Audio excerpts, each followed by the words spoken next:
दुनिया को दूरबीन से देखो। अमेरिका और रूस जंग खत्म करने के लिए सरगर्म, यूक्रेन के बगैर रियाज़ में मुज़ाकरात शुरू। अमेरिका और रूस के दरमियान यूक्रेन जंग खत्म करने के लिए रियाज़ में होने वाले मुज़ाकरात में यूक्रेन को शामिल नहीं किया गया। अमरीकी सदर ट्रंप ने कहा कि वो जंग रोकने की सलाहियत रखते हैं, जबकि यूक्रेन ने बगैर उसकी मंजूरी के किसी भी मुआहदे को मुस्तरद कर दिया। कलीदी निकात। दोनों ममालिक ने जंग बंदी के लिए आला सतही टीमों के नामजद करने पर इत्तेफाक किया।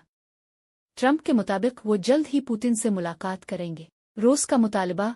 रूस ने नेटो से यूक्रेन की 2008 की रुकनियत की पेशकश मनसूख करने का मुतालबा किया और नेटो फौज की तैनाती को नाकाबिल कबूल करार दिया। यूक्रेन और यूरोप की तशवीश। यूक्रेनी सदर ज़ेलेंस्की ने रियाज़ का दौरा मुलतवी कर दिया, जबकि जर्मन चांसलर शूल्स ने कहा कि यूक्रेन के बगैर फैसला नहीं होगा।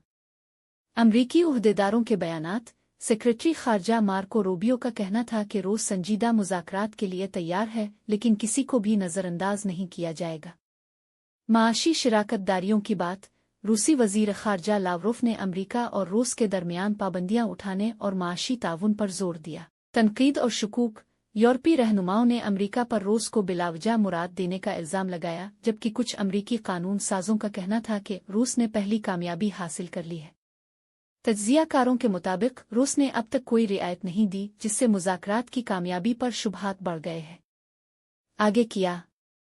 यूक्रेन ने वाज़े कर दिया है कि वो किसी भी गैर मुनसिफाना मुआहदे को रद्द कर देगा। माहिरीन के मुताबिक अगर जंग जारी रही तो यूरोप में अमन की कोशिशें मज़ीद कमज़ोर हो सकती है।